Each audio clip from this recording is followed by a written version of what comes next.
Pemirsa, Suginur Raharja alias Gus Nur ditangkap di rumahnya di Kabupaten Malang, Jawa Timur Sabtu dini hari. Sebelumnya Gus Nur dilaporkan PWNU Cirebon atas dugaan penghinaan dan ujaran kebencian terhadap Nahdlatul Ulama.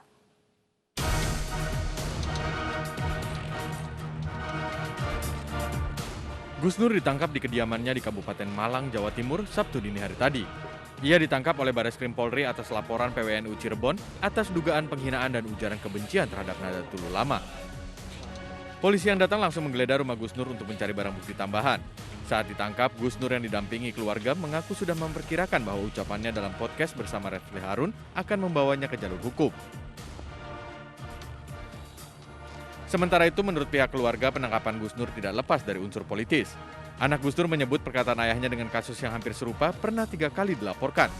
Namun pelaporan berujung penangkapan baru sekali terjadi. Yang melaporkan kan orang-orang NU, Banser, Ansor. Gitu. Dan bukan pertama kalinya Gus Nur dilaporkan seperti ini. Cuma caranya saja yang berbeda. Kalau dulu cuma dikasih surat saja untuk datang ke pengadilan, diminta keterangan. Dengan klien sekarang langsung didatangkan ke rumahnya, langsung dikasih surat penangkapan, penggeledahan, dijemput langsung dibawa ke Jakarta, langsung gitu. Sebelum ditangkap, Gus Nur sempat mengisi kegiatan pengajian di kawasan Kedung Kandang, Kota Malang. Tim Liputan iNews melaporkan. Ketua PCNU Cirebon sekaligus pelapor Gus Nur ke polisi Aziz Hakim mengapresiasi kinerja kepolisian. Menurut Aziz, Gus Nur kerap terlibat ujaran kebencian.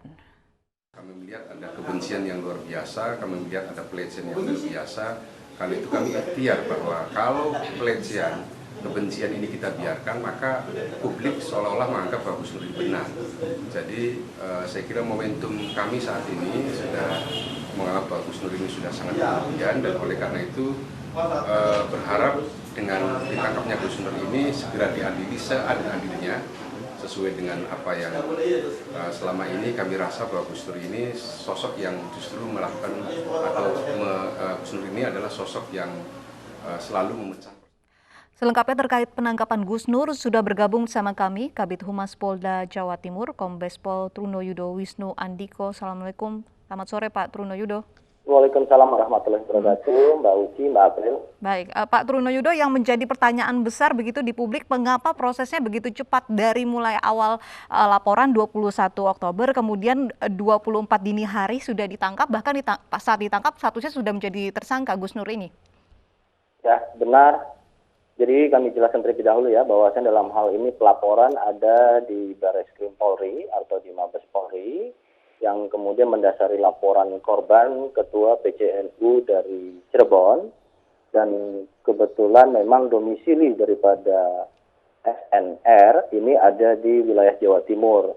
Namun demikian kami yakini dan kami jelaskan Mbak, bahwasannya penyidik tentu mendasari pada KUHP ya, di mana secara prosedur, profesional, dan kemudian juga secara hal-hal yang menurut pada aturan undang-undang sudah dilakukan.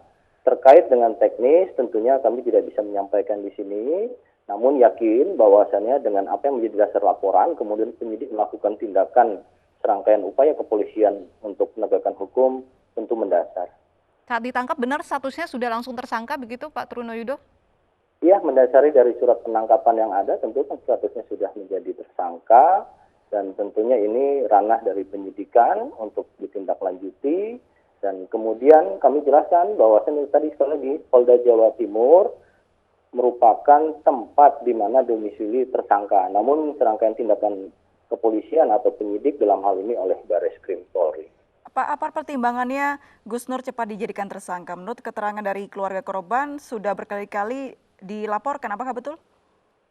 Sejauh ini kami tidak bisa menjelaskan secara menyeluruh dulu ya Mbak ya. Biarkan dulu penyidik melakukan pekerjaan, tentu nanti ranahnya ada di Mabes Polri atau Divisi Humas Polri. Setelah penyidik melakukan langkah-langkah, tentu akan ada press conference terkait dengan kegiatan yang dilakukan oleh penyidik yang saya sampaikan secara prosedur dan protapnya sudah ditetapkan sesuai aturan hukum. Sejauh ini respon dari Gus Nur sendiri seperti apa Pak? Kami tidak ada ya, sejauh ini belum ada. Namun kami juga ada laporan polisi yang kita terima, yaitu ada di Polres Jember. Hal yang sama terhadap konten yang kemudian dilaporkan di Jember oleh Aliansi Santri NU yang ada di Jember. Namun demikian kontennya sama, saya rasa. Pak, ini keluarga korban menduga bahwa penangkapan ini bersifat politis karena sudah berulang kali begitu dilaporkan, tapi kenapa baru sekarang ditangkap dan penangkapannya begitu cepat? Ya, saya tidak bisa menjelaskan secara ini otoritas penyidikan ya. Kembali tadi mendasari pada KUHP tentunya. Ya, dalam hal ini Polda Jawa Timur telah melakukan langkah-langkah backup. Begini, situasi yang ada saat ini untuk khususnya wilayah Jawa Timur sudah situasi yang sangat kondusif. Dengan hal-hal konten dalam kebebasan mengatakan sesuatu tentu harus mendasar. Ini sebagai suatu pelajaran dan himbauan terutama kepada warga Jawa Timur ya. Artinya jangan sampai membuat dampak yang dapat mengganggu ketertiban dan keamanan tentunya bagi warga Jawa Timur. Terkait dengan hal proses penyidikan tentu kita serahkan pada penyidik secara komprehensif dan tentunya nanti akan dilakukan press conference oleh Divisi Humas Polri. Baik, selain proses penyidikan Pak, apalagi proses hukum yang akan dijalani oleh Gus Nur? Ya, saya rasa menjalani daripada proses laporan polisi yang awal tadi saya sampaikan ya oleh Ketua PCNU Cirebon ke Bareskrim. Kalau di Polda Jawa Timur itu kita lakukan langkah-langkah yang sama ya. Kemarin di Polres Jember di backup oleh Direktorat Cyber Polda Jawa Timur, Direktorat Reserse Kriminal Khusus, kemudian juga berkoordinasi dengan Bareskrim dalam hal ini adalah Direktorat Tindak Pidana Cyber. Sejauh ini keterangan apa Pak yang bisa didapatkan dari tersangka? Apa motif begitu tersangka ini itu masih kita mengucapkan hal dalami tersebut? ya Mbak ya. Kita tunggu saja otoritas dari penyidik. Kita yakini penyidik bekerja baik dan kemudian sesuai prosedur. Nanti kami akan sampaikan sebagaimana yang memang sudah diambil atau ditempuh langkah-langkah penyidik kita.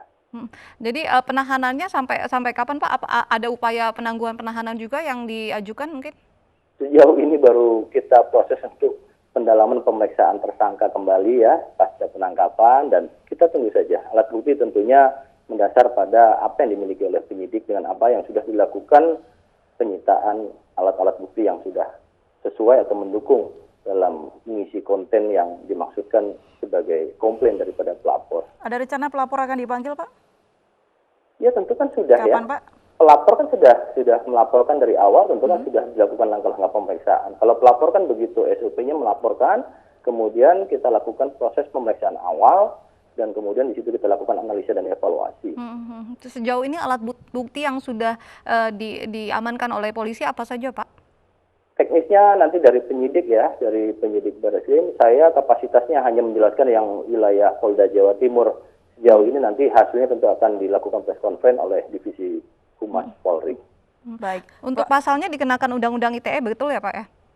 Ya, sesuai dengan pelaporan saja ya, sebagaimana Undang-Undang Nomor 19 Tahun 2016, perubahan atas Undang-Undang terdahulu yang tentang ITE ya, Informasi dan Transaksi Elektronik. Ancaman hukumannya Pak? Ancaman hukuman kita tidak melihat secara itu dulu ya. Ancaman hukuman dulu karena ini kan ranahnya nanti pengadilan dalam ancaman hukuman. Ancaman hukuman maksimalnya berapa di pasal tersebut Pak? Ya tentu pada pasal 27 dan ini tentu di atas 5 tahun. Di atas 5 tahun. Pak Truno Yudo, ini kan kasus ini berawal dari video di salah satu channel begitu. Apakah sudah ada laporan dari masyarakat terkait keresahannya begitu Pak? Tadi kami sampaikan untuk wilayah Jawa Timur itu ada di Polres Jember ya, dilaporkan oleh Aliansi Santri dari Jember yang kemudian kita tindak lanjuti itu pertanggal 18 Oktober yang lalu ya, kemudian tanggal 19 membuat laporan dan kemudian kita lakukan langkah-langkah dari Polres Jember dan berkoordinasi dan juga di backup oleh Direktorat Cyber, Direktorat Reserse Kriminal Khusus Polda Jawa Timur. Untuk yang mengunggah video di kanal YouTube tersebut, apakah juga akan dipanggil, dijadikan tersangka mungkin Pak? Kita tidak bisa berandai ya Mbak ya, kita mendasari pada alat bukti dulu ya. Kita pada satu hal tentang kontennya dulu dan siapa yang mengatakan atau berbicara. Tentu nanti kita akan berkoordinasi juga terkait dengan laporan yang ada Polres Jember dengan Bareskrim dalam hal ini dari Direktorat Tindak Pidana Siber. Jadi akan dipanggil juga begitu pemilik kanal YouTube ini. Dan di video tersebut kan ada 2 orang begitu Pak. Satunya lagi juga akan dipanggil atau tidak Pak? Ya tentu kan yang mengetahui. Saksi kan adalah orang yang mengetahui secara langsung ya, mendengar secara langsung, merasakan secara langsung. Itu kapasitas sebagai saksi. Dan apakah nanti bagaimana ketentuan dalam suatu proses penyidikan ini kita evaluasi, ya tentu mendasari pada alat bukti ya untuk penetapan yang lainnya. Jadi tidak menutup kemungkinan akan ada tersangka lain begitu ya, Pak Truno Yudo? Ya tentu mendasari pada alat bukti ya Mbak ya, menentukan tersangka itu. Kita tidak menutup kalau ada alat buktinya, tentu itu menjadi dasar bagi kita, khususnya penyidik. Gus Nur ini saat ini sudah di Barreskrim Polri Jakarta Sudah, begitu Mbak, karena sudah. laporannya Tadi pagi sudah. karena laporannya di Barreskrim begitu ya Pak ya masuknya. Betul sekali. Saya sampaikan tadi dari awal bahwasannya kami menyampaikan hanya ketumpuan tempat tersangka yang ditangkap oleh Barreskrim. Namun kami menjelaskan bahwasannya membenarkan dan kedua betul juga ada laporan yang sama terhadap konten yang sama yaitu di Polres Jember. Baik, terima kasih Kombes Pol Truno Yudo, Kabid Humas Polda Jawa Timur sudah bergabung dan berbincang bersama kami di Anyusor.